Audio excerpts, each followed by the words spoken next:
katika kitabu cha Zaburi 1. Kitabu cha Zaburi,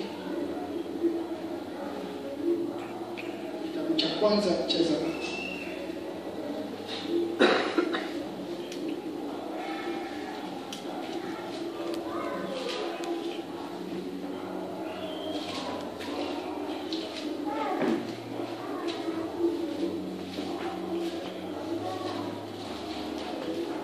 Tusomee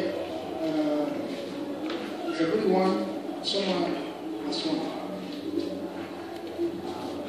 Gukenari ni mundu uria utwaranaga na utaro wa aria ni mundu uria utatwaranaga na utaro wa aria aganu, na ndarugamaga njira-ini ya aria mehagia, kana agaikaraga gitindo-ini kia andu aria atendi. Heri mtu yule asiyekwenda katika shauri la wasio haki, wala hakusimama katika njia ya wakosaji, wala hakuketi barazani pa wenye mizaha. Kwa hivyo ni heri yule mtu asiyekwenda katika shauri la wasio haki. Kwa hivyo hafuati shauri la watu ambao hawana haki, au hata hakusimama katika njia ya wakosaji, wala hakuketi barazani pa wenye mizaha. Kwa hivyo heri huyu mtu ambaye ameavoid watu wenye mizaha, wakosaji na wasio haki. Yani shauri la wasio haki, kwa kuwa wale ambao wasio haki wengi ndio hunena, na mara mingi hata tunapofungulia matelevisheni kuna wengi wanazungumza, kuna watu wengi wananena mambo, na hata unapoenda mahali unafanya kazi kuna wengi watakushauri, watakupatia maneno, watakwambia hivi na vile. Lakini tunaambiwa heri yule asiyekwenda katika shauri la wasio haki, kwa kuwa kuna wasio haki na wanatushauri, wanatuambia mengi. Kwa hivyo yetu ni kuelewa, je, huyu anayenishauri, je, ni mwenye haki au ni mtu asiye na haki? Ni mtu anayemwogopa Mungu au sio mtu anayemwogopa Mungu? Je, anatembea katika njia zake Kristo au anaenenda na njia za dunia? Kwa hivyo ni heri wewe usiye enenda katika shauri la wasio haki, wala hakusimama katika njia ya wakosaji, wala hakuketi barazani pa wenye mizaha. Kwa kuwa hakika ni wengi pia walio na mizaha. Unaweza ni kama yuko safari na wewe, lakini yeye ni mtu mwenye mzaha. Kwa hivyo heri wewe ambao huketi barazani pa wenye mizaha. Kwa kuwa tujue kwamba tuko safarini, na yetu ni kwamba tunataka kufika mahali tunaenenda. Tunataka kupokea kile chote Mungu wetu ametubariki naye. Kwa hivyo ni heri yule asiyekwenda katika shauri la wasio haki, wala hakusimama katika njia ya wakosaji, wala hakuketi barazani pa wenye mizaha. Tusome tu. Nori nikirira kia Jehova ekenagira nikio, na kirira kiu giake akerurumagia uhoro wakio muthenya ona utuku. Atibali sheria ya Bwana ndiyo impendezayo, na sheria yake huitafakari mchana na usiku. Kwa hivyo huyu mtu ni mtu ambaye sheria ya Bwana ndiyo impendezayo. Sheria ya Bwana ndiyo impendezayo, na sheria yake huitafakari mchana na usiku. Kwa hivyo ni kusema mchana unapoamka asubuhi, kitu ya kwanza ni sheria yake Mwenyezi Mungu. Je, Bwana amesema nini? Je, neno linasema nini? Ni vipi Bwana amenifunza? Ni yapi amenena? Ni nini ametufunulia? Na hiyo ndio inakuwa jambo ya kukufurahisha, ya kukupendeza, jambo ambayo unatafakari mchana na usiku. Kwa hivyo mchana mzima kutoka asubuhi mpaka jioni unatafakari hiyo neno. You meditate in that word. Katika hiyo neno. Kwa hivyo ni kusema unapolisikia ama unapolisoma kwenye Biblia, sio kulisoma na kufunga na kuenda zako. Hiyo neno haiishi wakati unafunga Biblia, wala hilo neno haliishi wakati mhubiri ameacha kuhubiri. Ni neno ambalo linaendelea ndani yako. mchana mzima, unapoenenda mchana mpaka usiku, ni hiyo neno bado iko ndani yako. Je, Bwana amesema nini kukuhusu? Amekuita mbarikiwa, amekubariki, amekufungulia njia. Hilo neno lake, sheria yake ndio inakuwa iko ndani yako, na una meditate katika hiyo sheria mchana mzima, sio jambo lingine lolote. Kwa hivyo kila wakati ni kile Bwana amenena. Sababu wengi wakati mtu amefunga Biblia ndio hapo imefika mwisho. Sasa unakuwa na mambo mengine ya kutafakari, mambo mengine ya kufikiria. Lakini yetu kama wana wa Mungu, hebu tuwe wa kutafakari hili sheria ya Mwenyezi Mungu. Tuwe wa kufikiria haya mambo, tuwe wa kupendezwa na yote yale ambao tunaona katika neno lake Mwenyezi Mungu. Kwa hivyo bali sheria ya Bwana ndio impendezayo, na sheria yake huitafakari mchana na usiku. Kwa hivyo hata ikifika usiku unapofunga macho kulala, inakuwa ni hii sheria bado unaitafakari usiku kucha.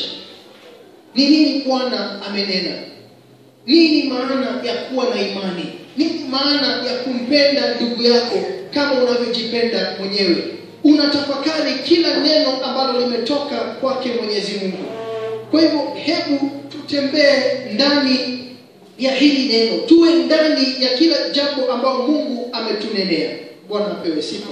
Akibali sheria la Bwana ndio impendezayo, na wacheni neno hili liwe ndio linatupendeza. Hii ndio ile inakufurahisha. Sio wakati watu wananena mambo ambayo ni ya mzaha, watu wananena mambo ambayo sio ya haki. Hebu tuwe wa kupendezwa na kile jambo ambalo kimetoka kwake Mwenyezi Mungu.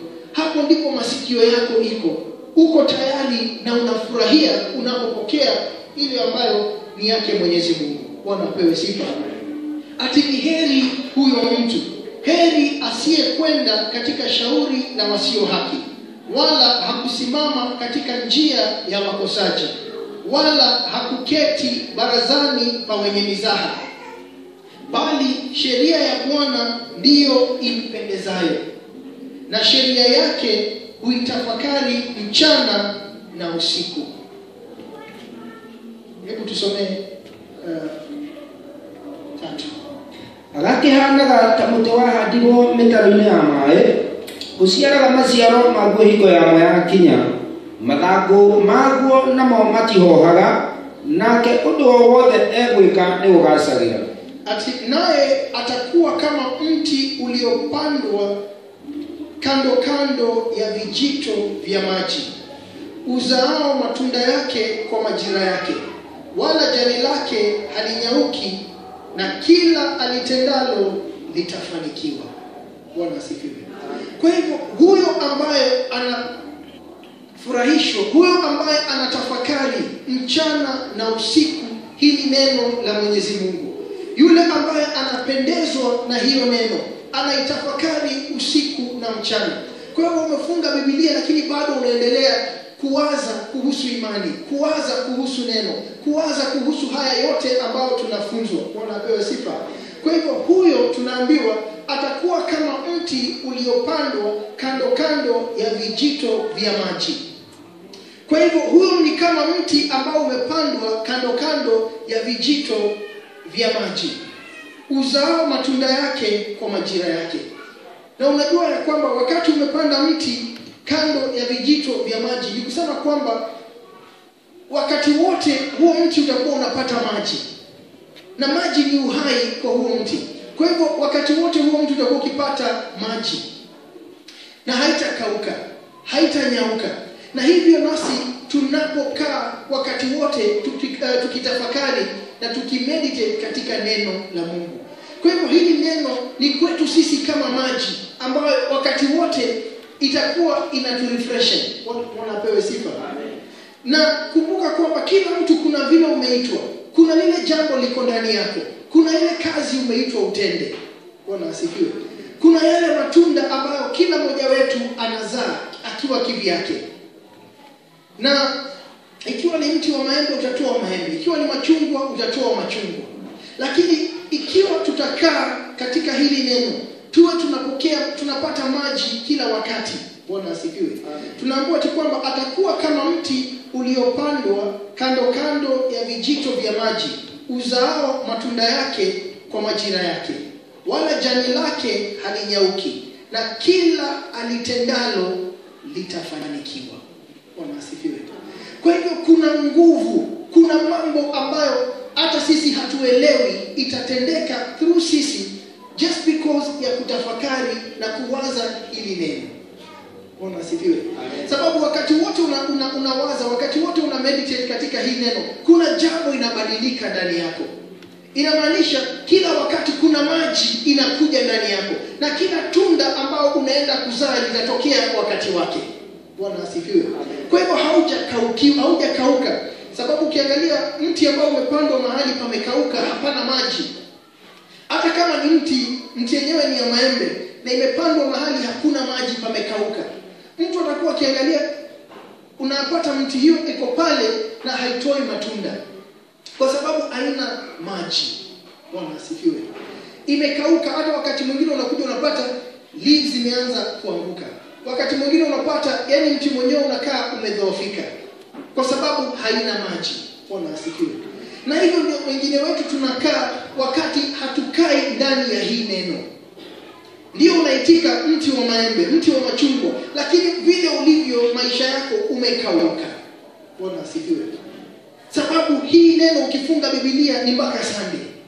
Wakati umesikia neno ni mpaka Sunday. Bwana apewe sifa. Wakati tumesoma neno inakuwa ni hivyo, vile imeisha basi mtu akipita gate na aende zake ni hivyo. Bwana asifiwe. Na ukiulizwa kuhusu kulikuwa vipi ama neno lilikuwa vipi, leo tulifurahia sana, hata tulicheka na nini, na hiyo ndio mwisho. Lakini dakika hizo zingine zinakuja, wakati utafika nyumbani mpaka usiku, yale mambo unawaza, yale mambo unatafakari ni tofauti. Bwana asifiwe. Lakini heri yule ambaye anapendezwa na hilo neno. Heri yule ambaye anaitafakari usiku na mchana. Ni kumaanisha kwamba mpaka usiku bado ni lile neno unatafakari. Bado kesho yake ni lile neno unatafakari. Mpaka hata mtu akuulize, kwani nini iko na hiyo neno, sababu bado umeishikilia. Bwana asifiwe. Na wakati unafanya hivyo, kuna vile nawe unalishwa, unanyweshwa maji. Bwana asifiwe. Na wakati unapata hii maji, ni kumaanisha kwamba ikiwa kuna matunda unafaa kuzaa, hakika utazaa wakati wake. Bwana asifiwe. Wakati wa kuzaa ukifika, hautakosa matunda. Wakati wa kuzaa ukifika, utatoa kile unafaa kutoa. Bwana asifiwe. Ikifika wakati umewekwa pale, zaa, utazaa. Bwana apewe sifa. Kwa sababu kile umekuwa ukikula, kile umekuwa ukikunywa, kile umekuwa ukipokea, kimetoka kwake Mwenyezi Mungu. Bwana asifiwe. Kwa hivyo hebu ndugu na dada, tunaambiwa ati bali sheria ya Bwana ndiyo impendezayo, na sheria yake huitafakari mchana na usiku. Naye atakuwa kama mti uliopandwa kando kando ya vijito vya maji, uzao matunda yake kwa majira yake, wala jani lake halinyauki, na kila alitendalo litafanikiwa. Bwana asifiwe. Amen. Kila jambo unatenda inakuwa ya kufanikiwa. Bwana asifiwe. Sio sababu ya nguvu zako ama uweza wako, ni sababu ya vile umelishwa. Bwana asifiwe. Umeshaona mahali unaweza ona mti uko mahali uko green, leaves ni kubwa na mpaka matunda yake ni kubwa. Bwana asifiwe. Na hivyo ndivyo nasi pia tunakuwa tunapokaa ndani na tunapotafakari hili neno la Mwenyezi Mungu. Bwana asifiwe. Kwa hivyo ndugu na dada, tusiwe watu ambao katika hii safari yetu tunatafuta vile tutapata miujiza mahali fulani nipate pesa, ama mtu fulani aniombe hii nipokee jambo fulani. Bwana asifiwe. Ndio ni baraka, lakini hebu jiulize kesho na kesho kutwa. Wewe mwenyewe umepandwa na mwenye kukupanda, je, atapata matunda wakati wake au la? Bwana asifiwe. Kwa hivyo hebu tuangalie kwamba ndani yetu tunazaa matunda. Bwana asifiwe. Utakaa jani lako halitakauka na kila utendalo litafanikiwa. Hebu tusome 4. Aria aganu matihana uguo Omatarie ta Mungu uria upuragwo ni ruhuho, tondu ucio aria aganu matingĩtirĩrĩria hingo ya cira, kana acio ehia meyumie kĩũngano-inĩ kĩa arĩa athingu. Amu Jehova nĩ njĩra ya arĩa athingu oyaine nayo njĩra ya arĩa aganu nĩ gũtoma ĩgatũma. Ati sivyo walivyo wasio haki, hao ni kama makapi yapeperushwayo na upepo. Kwa hiyo wasio haki hawatasimama hukumuni, wala wakosaji katika kusanyiko la wenye haki. Kwa kuwa Bwana anaijua njia ya wenye haki, bali njia ya wasio haki itapotea. Bwana asifiwe. Kuna tofauti kati ya mwenye haki na asio na haki. Ati wasio haki hao ni kama makapi yapeperushwayo na upepo. Kwa hivyo wanapeperushwa na upepo upande huu na upande huu. Wakisikia ni njia hii wanapita, wakisikia ni pande hii wanaenda. Wao wanapeperushwa kama upepo. Lakini wale wenye haki, Mungu anajua njia ya wenye haki, lakini njia ya wasio haki itapotea. Bwana asifiwe. Kwa hivyo ndugu na dada, hebu tutembee hii safari tukiwa karibu na huyu ambaye anatunywesha maji. Tukue tunamsikiza kila dakika, kila neno anatunenea. Hebu tutafakari hilo neno, sababu tukumbuke hili neno halitoki kwa mwanadamu, haijapangwa na mwanadamu, limepangwa na yule aliyeumba kwa wale aliyeumba. Bwana asifiwe. Na kila neno ananena litende jambo fulani ndani ya maisha yetu. Kila neno ananena litujenge kwa njia fulani. Bwana asifiwe. Kwa hivyo huwa haneni bure. Anaponena ni ili ujengeke na njia fulani. Unaposoma neno lake hata katika Biblia ni ili tukue katika njia fulani. Bwana asifiwe. Na tukikaa karibu na yeye long enough, tuwe pale, hatutoki mahali yuko, mwishowe tutaanza kuzaa matunda. Bwana asifiwe. Na tunaambiwa hata kuna wakati itafika ndani yetu tuanze kububujika maji yaliyo hai. Bwana asifiwe. Na wakati tumeanza kutoa maji iliyo hai, ni kusema hata kukiwa na mwingine karibu na wewe ataanza kunywa hiyo maji, naye pia akue. Bwana apewe sifa. Atakuwa pia yeye kama mti umepandwa kando ya mto. Bwana apewe sifa. Kwa hivyo hebu ndugu na dada, tusidharau kile ambao tunapokea. Tusione ikiwa kidogo, tusione ingine ni kama haifai.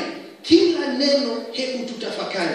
Usikae tu unasema mimi nimengoja tu nisikie vile kutasemekana kuhusu wale wanangoja kupewa shamba, ama nimengojea mimi niko upande ya wale watu ambao wanangoja kupata kazi. Bwana asifiwe. Alikukisikia kuhusu kupata kazi unasema hiyo ndio ile neno nilikuwa nangojea. Bwana apewe sifa. Hebu kila neno tutafakari kutoka kwake Mwenyezi Mungu. Bwana asifiwe. Na utapata kwamba ikifika wakati wa kuzaa matunda, unazaa matunda wakati wake. Unapata kwamba maisha yako inaendelea na hakuna wakati unakauka.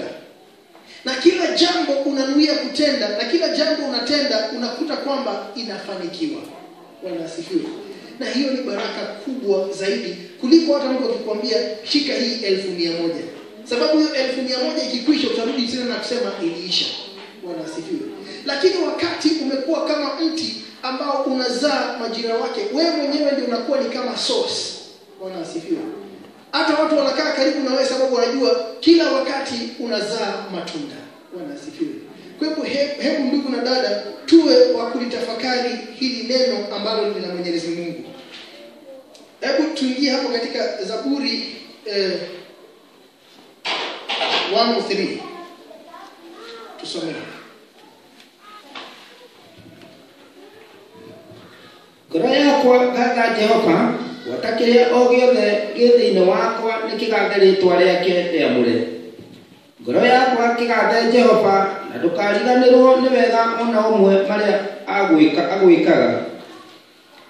Arĩ we ũkuohagĩra waganu waku wothe, ndwari ciaku ciothe onacio nowe mũkũhonia.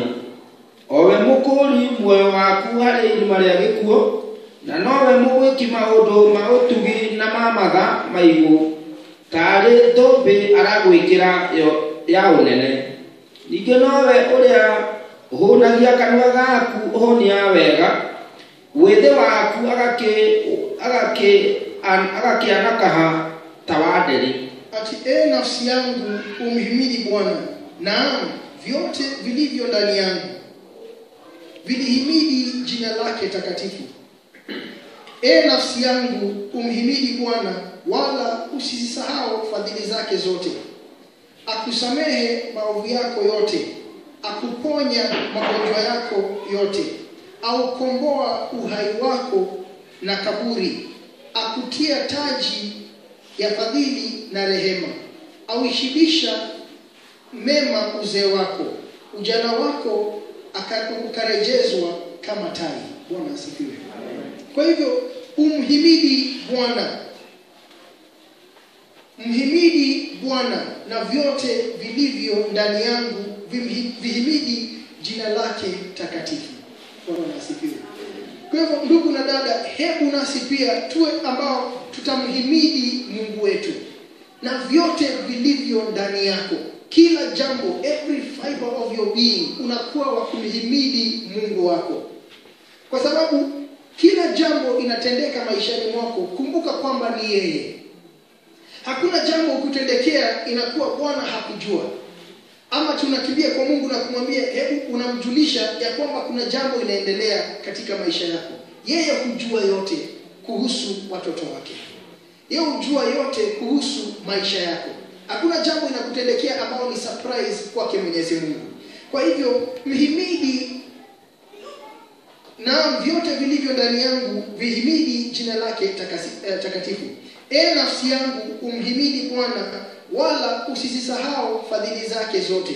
Akusamehe maovu yako yote, akuponya magonjwa yako yote. Ni yeye ametusamehe. Kumbuka tulitenda dhambi. Kuna mengi tumetenda mbele zake ambazo hazijamfurahisha, lakini ni yeye utusamehe. Makosa yote ambayo tumetenda ni yeye utusamehe. Mwanadamu ni ngumu sana akusamehe makosa yako. Hata ikiwa kwamba uende pale uangamize ndugu yako au dada yako, ama uende uue ng'ombe ya jirani yako, akienda kwa polisi utachukuliwa na utapelekwa ndani. Bwana asifiwe. Ikiwa umeua mwingine, nawe pia utachukuliwa uende ukawawe. Bwana apewe sifa. Ni ngumu sana sheria ikusamehe, utasema lazima ulipe. Bwana apewe sifa.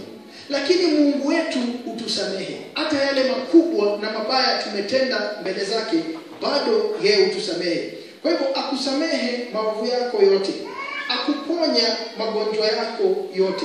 Wengi tulikuwa na magonjwa aina tofauti, lakini ni yeye utuponya. Unaamka asubuhi unapata kile kilikuwa kinakusumbua ameshakiondoa. Bwana asifiwe. Kwa hivyo mhimidi na vyote vilivyo ndani yako, kwa kuwa yeye hakika ndiye anakutendea yote ambao ni mema. Ati akukomboa uhai wako na kaburi, akutia taji ya fadhili na rehema. Bwana asifiwe.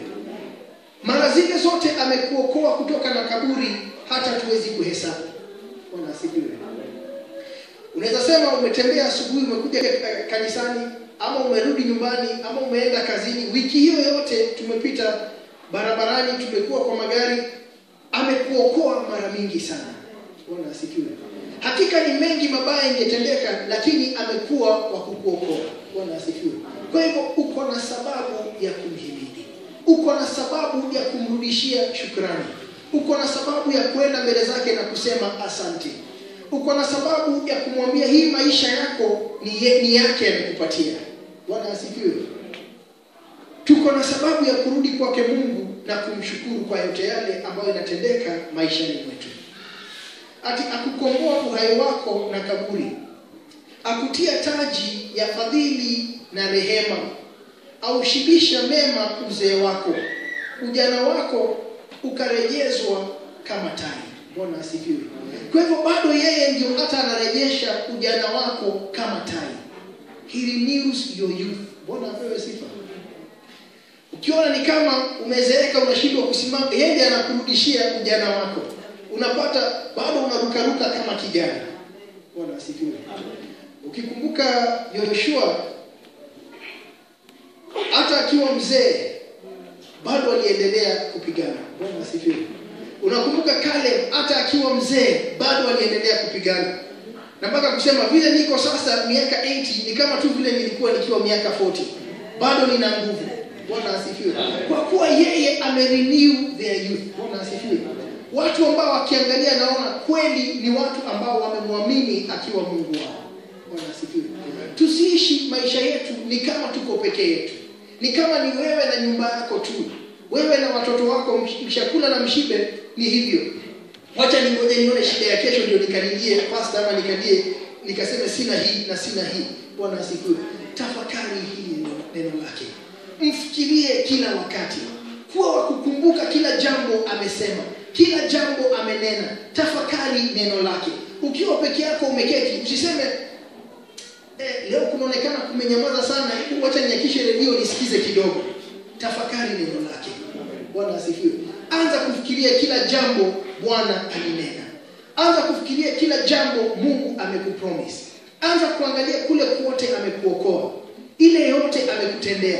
Kule kote umeanguka na amekuinua. Yale yote ulikuwa na magonjwa ulikuwa naye amekuondolea. Bwana asifiwe. Anza kuyakumbuka, yafikirie kila wakati unaposimama mbele zake Mwenyezi Mungu. Ati aushibisha mema uzee wako, ujana wako ukarejezwa kama tai. Hebu soma 6. Jehova we mwiki ciiko cia uthingu aria othe egumire agagitua matuiro ma kihoto ni undu wao.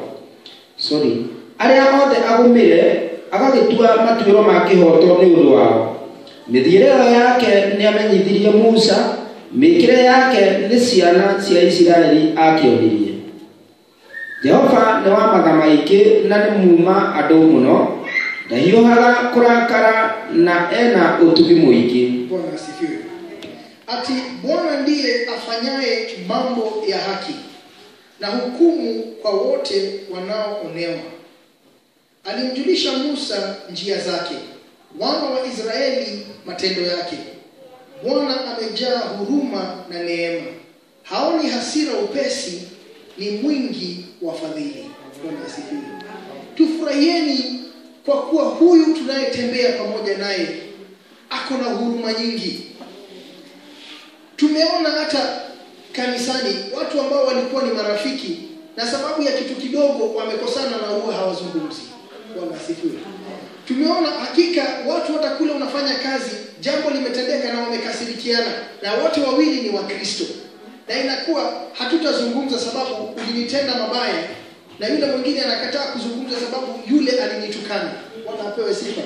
Lakini huyu Mungu ni wingi wa huruma. Hata wakati tulimkosea na hakika ako na haki ya kutukasirikia, alitusamehe. Bwana asifiwe. Alikusamehe na yule rafiki yako hajakusamehe. Bwana asifiwe. Rafiki yako ama hata mzazi wako au ndugu yako ama dada yako hajakusamehe kwa jambo ulitenda, lakini Mungu alishakusamehe. Bwana asifiwe. Na huyu ndio tunatembea pamoja naye. Naye ndiye ametuita, ametukaribisha kwake tukiwa watenda dhambi. Alituita vile tulikuwa. Bwana asifiwe. Haukuambiwa kwanza enda ukaoge ukatakaswe ndio ukuje. Alikuita vile ulikuwa. Bwana asifiwe. Na ulipokuja ndiye alikutakasa. Bwana asifiwe. Ati yeye ndiye afanyaye mambo ya haki na hukumu kwa wote wanaoonewa. Alimjulisha Musa njia zake, wana wa Israeli matendo yake. Bwana amejaa huruma na neema, haoni hasira upesi, ni mwingi wa fadhili. Bwana asifiwe. Alijulisha Musa njia zake. Alijulisha hata wana wa Israeli matendo yake. Bwana asifiwe. Walikuwa hawamjui. Watu walipozungumza tu kuna Mungu, hawamjui, hawajamuona. Wanajua tu kuna Mungu. Yule alikuwa na Abraham, kuna Mungu. Bwana asifiwe. Na ilipofika wakati akajionyesha mbele ya wana wake. Bwana asifiwe. wakaona matendo yake makuu, wakasikia hata sauti yake. Musa akafunzwa njia za Mungu. Bwana asifiwe. Baka akaandika hizi vitabu za kwanza 5 kutoka Genesis. Bwana asifiwe. In the beginning God created. Mungu alimjulisha njia zake. Bwana asifiwe. Sababu unaweza jiuliza, nani alikuwa alipokuwa kiumba? Hakuna mtu alikuwa. Ni yeye alijulisha mwanadamu nini litendeka pale mbeleni. Bwana asifiwe. Kwa hivyo Musa hata akiandika, aliandika amefunuliwa na Mungu mambo ambayo yeye hakuona na hakuwa wakati huo. Alimjulisha. Bwana asifiwe. Siku ya leo hatuko gizani sababu kuna mengi tumefunuliwa, lakini ni Mungu ameruhusu tuone na tusikie. Bwana apewe sifa. Ati wana wa Israeli wakajulishwa matendo yake, na Bwana amejaa huruma na neema. Haoni hasira upesi, ni mwingi wa fadhili. Bwana asifiwe. Amen. Kwa hivyo ndugu na dada, we are safe tunapotembea na Mungu. Rafiki yako ama hata ni uliona, hata kama ungekuwa umesikia asubuhi mahubiri, Bwana apewe sifa, kuhusu bwana ambaye amepiga bibi kofi sababu ya kuuliza swali. Bwana asifiwe. Lakini Bwana hata kupiga kofi sababu umeuliza swali. Hata kama umeongea jambo ambalo sio nzuri ama umetenda jambo ambalo ni mbaya, ni mwingi wa rehema. Bwana asifiwe. Na ndio utapata ukianguka bado anakusimamisha mpaka uweze kusimama vyema. Bwana asifiwe. Hebu endelea. Ndangikara oacirithanagia hĩndĩ ciothe, na ndangĩtũũra arakarĩte nginya tene na tene. Ndatwĩkĩte ta ũrĩa mahĩtia maitũ magĩrĩirwo, kana agatũcokeria kũringana na ũrĩa waganu witũ ũigana. Ati yeye hatateta siku zote, wala hatashika hasira yake milele. Hakututenda sawasawa na hatia zetu, wala hakutulipa kwa kadri ya maovu yetu. Bwana asifiwe. Kama ungekuwa ulipwe kulingana na mabaya ile umeshatenda, tungeona mabaya siku ya leo. Hakutulipa kulingana na mabaya yetu. Bwana asifiwe. Siku ya leo na tukisimama na tuseme tumetakaswa, hatukupewa kile tunafaa kupewa. Bwana asifiwe. Hatukurudishiwa kulingana na matendo yetu. Tulitenda mabaya tukapewa mema. Tulikuwa waovu naye ametuonesha upendo. Bwana asifiwe. Wengine wetu hata labda tulikuwa tunatukana kanisa mbeleni, lakini siku ya leo ametubeba na akatuita watu wake. Na mbeleni tulikuwa tunamcheka na tunamtukana. Bwana apewe sifa. Lakini siku ya leo ameturudisha kwake. Hakututenda sawasawa na hatia zetu. Hakutulipa kwa kadri ya maovu yetu. Bwana apewe sifa. Tulikuwa waovu na tulitenda uovu, lakini hakutulipa kadri ya maovu yetu. Yeye hatateta siku zote, wala hatashika hasira zake milele. Bwana asifiwe. Hata akikasirika, hasira yake hataishika milele. Bwana asifiwe. Na huyu ndio yule Mungu anatembea pamoja nasi. Yeye ndiye anatupenda, yeye ndiye anatujali. Bwana asifiwe. Kumbuka kwamba unapotembea na huyu Mungu, jua kwamba anakupenda zaidi ya mwanadamu. Hata ukisema huyu mwanadamu, this is my best friend, hiyo ni kwa muda. Bwana asifiwe. Huyo ni rafiki yako sababu bado hamjakosana. Lakini Mungu hata wakati tumeanguka bado ametushika, sisi ni watoto wake. Alikuwa hata wakati anapiga Israeli, lakini bado anachunga adui wasiwamalize. Bwana asifiwe. Hata akiwapiga na akiwapeleka exile waende kuishi kwa nchi nyingine, bado kule anawachunga. Bwana asifiwe. Kwa hivyo hata kama anapiga, lakini bado anawajali, bado anawachunga sababu ni watoto wake. Bwana asifiwe. Hebu endelea. Neamure ogo matuine kuhaicite o iguru ria thi, no taguo utugi wake uneneheire aria amwetigiri. O ta uria irathiro kuraihaniririe na ithwiro, no taguo atuthengeirie mehia maitu maturaihiririe. Bwana asifiwe. Ati maana bingu zilivyoinuka juu ya nchi, kadri ile ile rehema zake ni kuu kwa wamchao. Bwana apewe sifa. Kwa hivyo wewe ambao unamcha Mungu, rehema zake kwako ziko juu kama bingu. Bwana asifiwe. Hakuna mtu, siwezi kukuangalia niseme wewe utapigwa na Mungu na umalizwe kabisa. Leo tunaweza kaa tukuongelelee tuseme wewe umetenda na wewe unafaa kupigwa, na hakika hata tunakuhurumia kwa vile tunaona pigo inakuja kwako. Lakini kesho tunapata Mungu amekubariki. Amekuinua. Hata amekubadilisha. Na hata amekutuma uende uhubirie wengine. Bwana asifiwe. Rehema zake kwako ni juu. Ni kama mbingu. Bwana asifiwe. Kwa hivyo mtu asije akakuangalia na kukuambia wewe Mungu amekutupa. Haja kutupa. Haja kuacha. Bwana asifiwe. Hata ukihisi ni kama amekutupa, haja kutupa. Sababu neno lake limesema I will be with you always. Bwana apewe sifa. Kwa hivyo katika kila jambo bado yeye yu pamoja nawe. Hata ukihisi ni kama amekutupa, haja kutupa. Ambie hiyo feeling wewe unanidanganya. Mungu hajaniacha. Amen. Bwana asifiwe. Wakati unahisi ni kama umetupwa, ambia hiyo feeling yenyewe, uambie wewe ndio unaongea uongo. Neno lake ni la kweli na hawezi danganyana. Kwa hivyo hajanitupa. Ikiwa wewe ndani yako haujamkana, basi yeye hajakukana.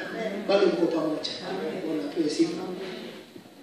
Ati kama mashariki ilivyo mbali na magharibi, ndivyo alivyoweka dhambi zetu mbali nasi. Bwana asifiwe. East na west vile ziko mbali. Ukisema east ni upande ule, ukisema west ni upande ule. Hakuna vile east na west zitakuwa mahali pamoja, sababu zikiwa mahali pamoja labda zote ni west, na zikiwa mahali pamoja labda zote ni east. Bwana asifiwe. Kwa hivyo ndio mashariki iwe mashariki na magharibi iwe magharibi, north na south na east na west. Bwana apewe sifa. Basi tujue kwamba hivyo ndivyo alivyoweka dhambi zetu mbali nasi. Bwana asifiwe. Kwa hivyo kama mashariki ilivyo mbali na magharibi, ndivyo alivyoweka dhambi zetu mbali nasi. Kwa hivyo tusiitike watenda dhambi, tuitike watoto wa Mungu. Hata mtu akipata akwambie wewe ndugu, ona hapa vile huyu ndugu amefanya, huyu ndugu ameanguka. Bwana asifiwe. Enda kwa baba yako. Na yeye baba yako ameweka dhambi zako mbali nawe kama vile mashariki na magharibi. Wacha kusikia vile sisi tunanena kukuhusu. Wacha kusikia vile binadamu wanasema kukuhusu. Kile binadamu wanasema kukuhusu sio vile Mungu anasema kukuhusu. Bwana asifiwe. Mwanadamu atakukemea, atanena, atasema, lakini sivyo Mungu anafikiria kukuhusu. Bwana asifiwe. Ilifika hata wakati hata Jona akatupa mikono. Hizi huruma za Mungu ni nyingi sana. Bwana asifiwe. Sababu wale watu wanafaa kupigwa na mipigo inakuja kwao. Na walipolilia Mungu akawasamehe. Mpaka Jona akakasirika. Bwana asifiwe. Yaani Mungu anakupenda kiwango kwamba hata watakatifu wengine wanakasirika. Bwana asifiwe. Kwa vile anakupenda. Wacha kusikia watu. Wacha kusikia hata ukiona mtu amevaa kofia na kola kubwa namna gani anakuambia wewe mtenda dhambi. Hata kama ni mnabii na kona bakora ndefu aje na akudunge kifua. Bwana asifiwe. Hivyo sio Mungu anakufikiria. Mungu anakufikiria tofauti. Bwana asifiwe. Rehema zake kwako ni nyingi. Sababu yeye ndiye alikuumba, sio huyo mwanadamu. Na yeye ndiye tunaambiwa kwamba uchungu wa mwana aujuaye ni mzazi. Bwana ndio mzazi. Bwana asifiwe. Na anajua ni wapi alikutoa. Na anajua ni wapi amekufikisha na ni wapi pamebaki bado kugonga ndio usimame vyema. Na anajua ni wakati gani unahitaji mpaka wakati utasimama vyema. Sisi wengine tutakuangalia tuone an unfinished product. Tuanze kuikemea na tujui hii ni siku gani itasimama na itende maajabu. Bwana asifiwe. Tungekuwa wakati wa Saul tungemkemea. Tungetukana Saul na tuseme ona vile anapiga wa Kristo. Kristo shukisha moto, choma mtu anaitwa Saul. Na hatujui ni kazi yake. Na wakati ukifika yeye hata atawahubiria nyinyi mjue Mungu zaidi. Bwana asifiwe. Kwa hivyo jua kwamba huruma zake kwako ni nyingi. Na ameweka dhambi zetu mbali sana nasi. Bwana asifiwe. Ni baba anayejali watoto wake. Usione ni kama uko peke yako. Na wacha kusikia hata kama ni mkutano ya wamama watakatifu na watu wamejifunga vitambaa na wanasema ai mhubiri fulani oshione goma hiyo. Bwana asifiwe. Wacha kusikiza. Bwana asifiwe. Hiyo mkutano sio Mungu. Mungu rehema zake kwako hata kile atakutendea itawakasirisha hata hao. Bwana asifiwe.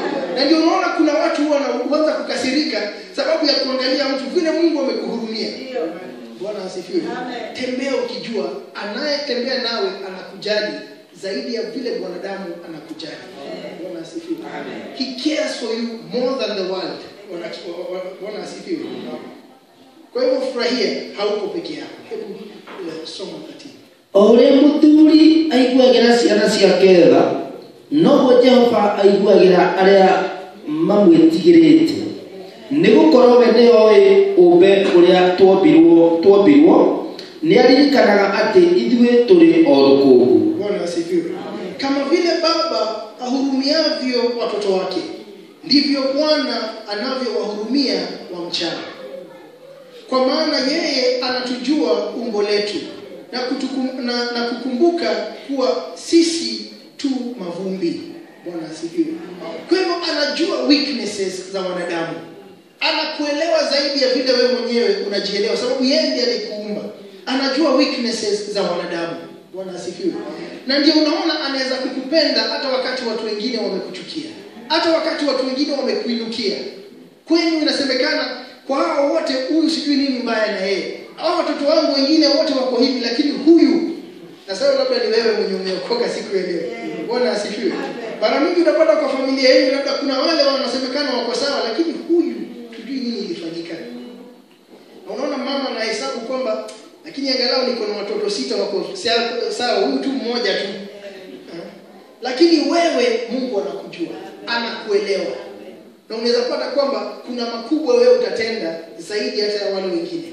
Bwana asifiwe. Ati kama vile baba awahurumiavyo watoto wake ndivyo Bwana anavyowahurumia wamchao. Kwa hivyo ndugu na dada, hebu tumche Mungu. Bwana asifiwe. Tuwe watu ambao tunamuogopa Mungu wakati wote. Na tukianza na kusema hebu tutafakari neno lake kila wakati. Kule kote umeanguka, yale yote umetenda ambao sio sawa, hebu tafakari, fikiria kuhusu neno lake. Meditate on his word. Whether you're perfect, whether umeanguka, whether umetenda gani, hebu meditate neno lake Mwenyezi Mungu usiku na mchana. Enda ukifikiria neno lake. Kila jambo ameshanena kukuhusu. Kila promise iko katika Biblia kuhusu maisha yako.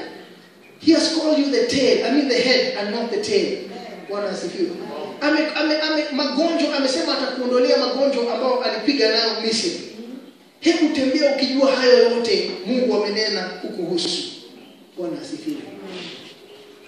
Ati kama vile baba ahurumiavyo watoto wake ndivyo Bwana anavyowahurumia wamchao.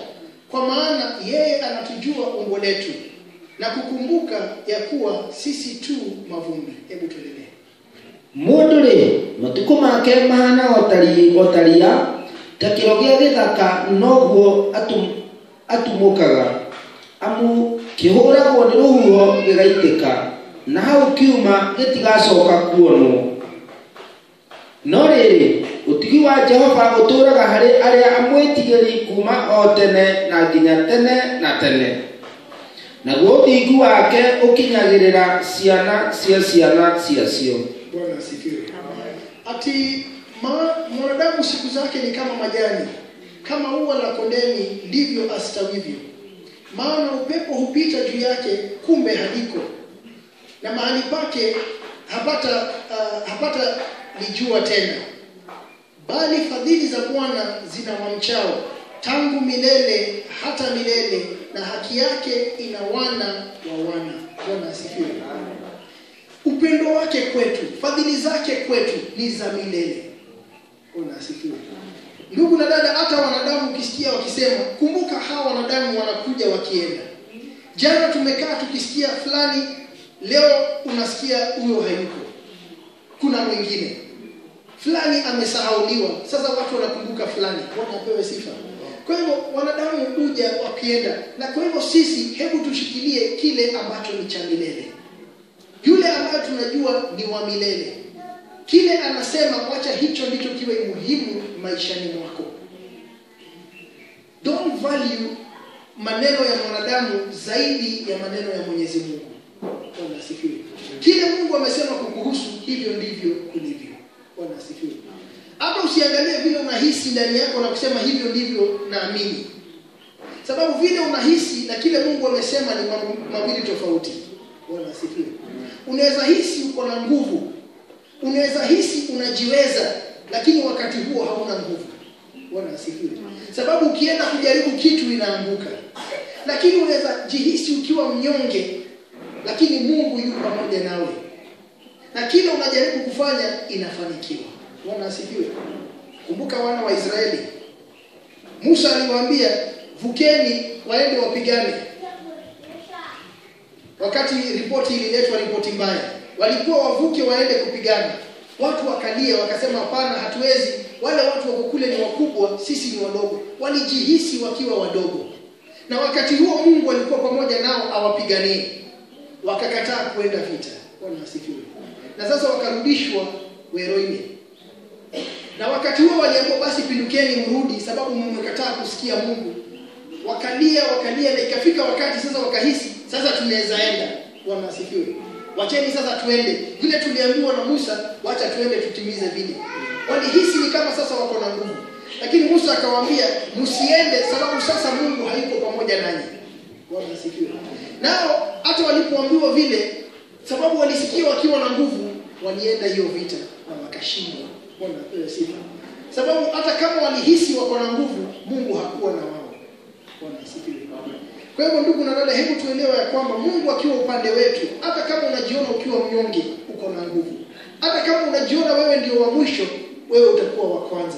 Hata kama unaona ni kama hauwezi, utaweza, sababu yeye yu pamoja nawe. So let us value kila neno linatoka kwa kinywa chake Mwenyezi Mungu. Tukichukue hicho ndio ukweli, sio vile tunahisi na vile tunaona tumezingirwa. Bwana asifiwe. Mungu amesema haji. Na hivyo amesema ndio ibaki ukweli maishani mwako. Bwana asifiwe. Hebu soma. Aria marumagia kirikaniro giake makaririkanaga mataro make magakimekaga. Jehova ahandite giti giake kia unene kuria iguru, uthamaki wake wathaga maundu mothe. Kigathei Jehova inyue araika ake, inyue njamba cia hinya, inyue mwikaga o uria oigite. Mugagithikagiriria mugambo uria ekuga. Gathai Jehova inyue mbuto ciake ciothe cia ita, o inyue atungati ake mwikaga o uria endaga. Gathai Jehova inyue mawira make mothe, kundu guothe wathani-ini wake o kuria waruma. We ngoro yakwa no kigathe Jehova. Bwana asifiwe. Ati maana fadhili zake zina wamchao tangu milele hata milele, na haki yake ina wana wa wana. Maana wale walishikao agano lake na kuyakumbuka maagizo yake ili wayafanye. Bwana ameweka kiti chake cha enzi mbinguni, na ufalme wake unavitawala vitu vyote. Mhimidini Bwana enyi malaika zake, ninyi mlio hodari mtendao neno lake, mkisikiliza sauti ya neno lake. Mhimidini Bwana enyi majeshi yake yote, nanyi watumishi wake mfanyao mapenzi yake. Mhimidini Bwana enyi matendo yake yote, mahali pote pa miliki yake. Nafsi yangu umhimidi Bwana. Bwana apewe sifa. Kwa hivyo ndugu na dada, hebu na tukamhimidi Bwana. Kutoka kwa malaika, majeshi yake, watumishi wake, nyote ambao ni kazi ya mikono yake, mhimidi Bwana. Bwana asifiwe. Moyo wako umhimidi Bwana. Hebu shika neno lake, fuata neno lake. Kila unapoenda na unaporudi, meditate katika hili neno lake Mwenyezi Mungu. Na kumbuka tumeambiwa kwamba utakuwa ni kama mti ambao umepandwa kando ya mto, Bwana, ya vijito. Bwana asifiwe. Na utakuwa wa kuzaa matunda wakati wake. Kila jambo unatenda itakuwa ya kufanikiwa. Wacha kusikia vile mwanadamu anasema. Wengi watakwambia ni impossible. Utasikia kuna wengine wanasema ni financial analyst, ataangalia sema vile kunaendelea, vile kuna hii na hii, sioni hii kifanyika hivi. Hiyo maoni wachana nayo. Bwana asifiwe. Shika vile Mungu anakuambia. Biashara kufanikiwa, hebu fuata kuwa wa kuingia katika mambo ya Mwenyezi Mungu. Sababu Mungu akiingilia jambo, kufanikiwa kwake huwa si kawaida. Bwana asifiwe. Amen. Joseph alifanikiwa hata wakati wa ukame. Bwana asifiwe. Ilikuwa watu ni kupoteza, wanapoteza mali yao, lakini Joseph ni kununua na kununua mashamba za watu. Na wakati huo ni ukame unaendelea. Watu hawana chakula, kumeharibika. Bwana asifiwe. Jacob naye kila kazi alikuwa anafanya ilikuwa inafanikiwa. Mpaka Laban akaangalia akashindwa, huyu jamaa ni wa aina gani? Isaac naye alikuwa anachimba kule, hata hakuna maji. Watu wanaacha hakuna maji, kumekauka, lakini mahali anachimba maji inatokea pale. Bwana asifiwe. Kila jambo unatenda linafanikiwa. Amen. Ni kumaanisha sio kawaida. Na sio kwa njia ambao watu watakuwa wamepredict waseme ni kweli pale panaonekana pako na jambo. Ni kumaanisha unaingia mahali watu wanaona, ukiingia wanasema huko hakuna, na unatoka naye. Haiwezekani, na wewe unatoka umeweza. Hiyo ni ngumu, lakini wewe unatokea imefanyika. Bado unajiuliza, kwani ni sisi tuliona vibaya? Lakini ni Mungu yu pamoja na wewe. Bwana asifiwe. So when we walk with God, hebu tueleweni ya kwamba mambo yale tunatarajia kuona sio mambo ya kawaida. Sio mambo ambayo mtu atakwambia inawezekana. Ni ile mtu atakuwa anakuambia hiyo ni impossible. Lakini wewe unatembea. Bwana ulisema. Wewe ulisema you will renew my youth like eagles. Na wewe ni mzee wakati huo. Wewe ndio unasema, ukisema uliniita kichwa na sio mkia. Umeniambia nikiamini chochote kinawezekana. Umesema there is nothing impossible kwa wale wanaokuamini. Ndugu na dada, wakati unatafakari neno na unatembea kwa Mungu, hakika hakuna ukuta itakuwa haiwezi vunjika mbele zako. Hakuna jambo itakuwa ni impossible kwako wewe. Wewe ambao unamcha Mungu. Bwana asifiwe. Na ukumbuke kwamba haja kutupa, yu pamoja nawe. Hata watu wakisema nini, amekupenda. Bwana asifiwe. Hebu ndugu na dada, tuanze kutembea na njia nyingine na tuone Mungu na njia nyingine ya ajabu akitenda ndani ya maisha yetu. Nafika hapo kwa leo, na Bwana wabariki.